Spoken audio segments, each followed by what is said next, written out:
Pembacaan firman Tuhan diambil dari kitab Keluaran pasal 18 ayat 17 sampai 23. Dan topiknya adalah kepemimpinan yang menghamba. Ini adalah kisah yang sangat menarik. Ini mengatakan kepada kita bagaimana Musa memimpin bangsa Israel keluar dari Mesir dan mereka sekarang berada di padang belantara. Dan Musa sangat sibuk membantu orang Israel untuk mengatasi banyak sekali masalah dalam hidup mereka karena mereka sekarang berada di lingkungan yang sangat berbeda dengan hidup mereka ketika di Mesir. Jadi ada banyak sekali pertengkaran di antara keluarga. Mungkin siapa yang mendapatkan tempat yang terbaik untuk mendirikan tendanya, atau mungkin siapa yang mendapatkan padang rumput yang terbaik untuk memberi makan ternaknya. Jadi kasihan sekali Musa menghabiskan waktunya untuk duduk untuk menyelesaikan masalah jutaan orang Israel. Di dalam pasal ini mengatakan kepada kita bahwa ayah mertuanya datang untuk mengunjungi dia. Nama ayah mertuanya adalah Jitro.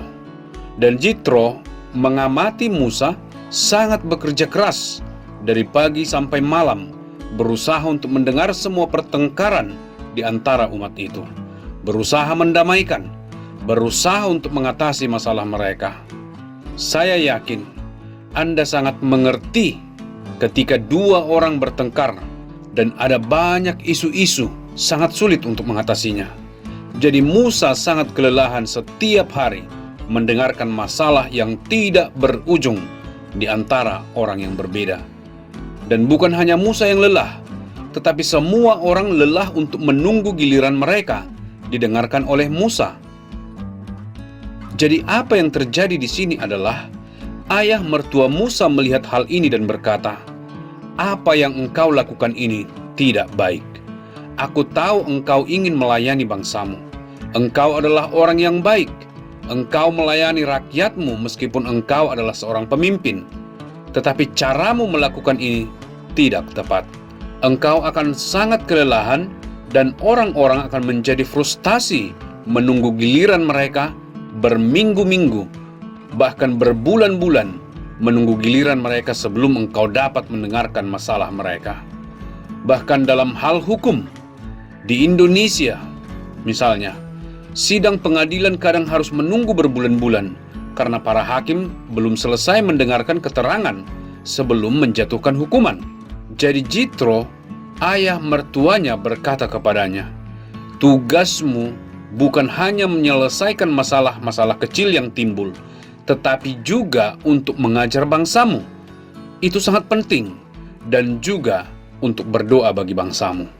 Setiap kali ada kebutuhan, engkau harus berdoa untuk mereka." Jadi pada dasarnya, tugas utamanya adalah untuk mengajar mereka dan berdoa untuk mereka. Di mana masalah-masalah kecil harus diatasi oleh orang lain yang memiliki kecakapan untuk melakukannya. Jadi kita belajar bahwa Musa mendengarkan ayah mertuanya dan mulai menunjuk pemimpin dari antara bangsa itu yang dapat mengatasi masalah. Dan mulai saat itu, Musa dapat memimpin bangsa itu, mengajari mereka dengan baik, dan berdoa untuk bangsanya. Di sini kita melihat bahwa pelajaran ini bukan hanya untuk Musa, tetapi pelajaran ini adalah untuk semua pemimpin. Secara khusus pelajaran ini untuk pemimpin gereja, untuk para pendeta.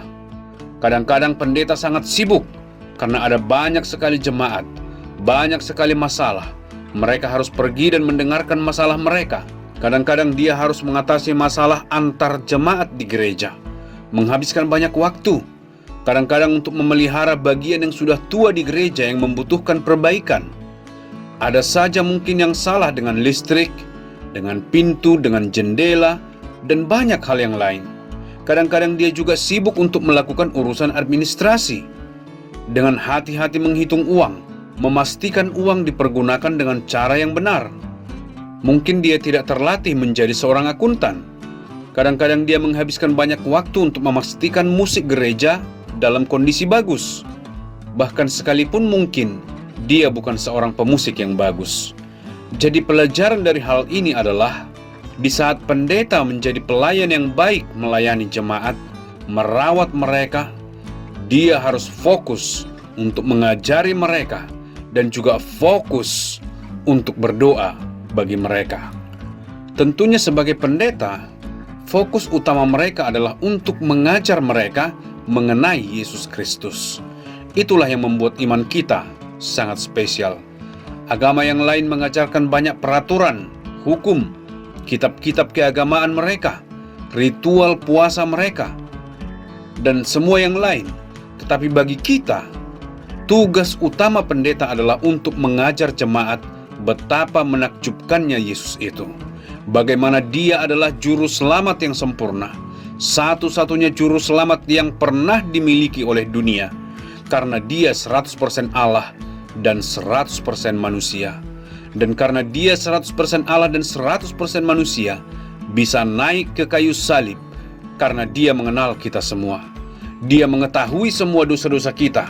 Sebagai manusia, dia tidak akan mengenal kita semua dan mengetahui semua dosa-dosa kita. Tetapi sebagai Tuhan, dia mengetahui. Dan saat dia di atas kayu salib sebagai manusia, dia dapat menderita, mencucurkan darah, dan mati bagi dosa-dosa kita. Karena sebagai Allah, dia tidak dapat menderita, mencucurkan darah atau mati. Allah tidak dapat mati. Allah adalah roh. Tidak ada darah yang dapat menyucikan dosa-dosa kita. Jadi tugas pendeta kita adalah untuk mengajar kebenaran yang sangat berharga ini. Karena kalau pendeta sangat sibuk, mungkin tidak punya waktu untuk mengajarkan kebenaran yang sangat berharga ini.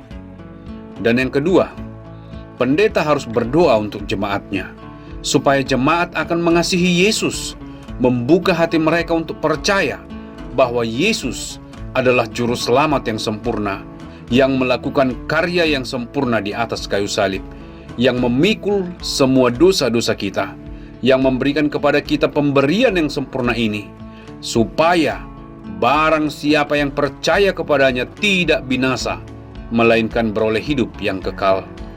Jadi saya berharap semua pendeta kita akan fokus untuk mengajarkan Yesus yang menakjubkan ini, dan karyanya yang menakjubkan, karya mujizat di atas kayu salib, dan berdoa untuk jemaatnya. Dan saya berharap semua pendeta akan didukung oleh jemaat mereka, oleh sintua, oleh uluan yang dapat membantu mereka dengan banyak cara untuk merawat bangunan gereja. Sintua juga dapat melakukan kunjungan, mengunjungi orang-orang yang kesepian, secara khusus di masa COVID ini, di mana orang tua merasa kesepian karena anak mereka ada di Medan, ada di Batam atau di Jakarta. Saya berdoa, para sintua akan membantu pendeta mereka untuk melakukan banyak hal yang membuat mereka sangat sibuk. Saya berharap akan banyak yang membantu dalam pelayanan musik, banyak yang akan membantu dalam mengurus administrasi gereja, membantu untuk menghitung uang, membantu memastikan kalau uang gereja dipergunakan dengan baik untuk kemuliaan Tuhan. Jadi kita belajar dari pelajaran ini mengenai kepemimpinan yang menghamba. Semua pendeta harus melayani, dan semua pendeta harus bijaksana dalam melakukan tugas mereka dengan baik. Tuhan memberkati para pendeta. Tuhan memberkati para jemaat gereja untuk menjadi pendukung pendeta Anda, sehingga gereja dapat dipimpin dengan baik, sehingga semua orang akan datang kepada pengenalan akan Yesus Kristus sebagai juru selamat mereka secara pribadi. Tuhan memberkati Anda.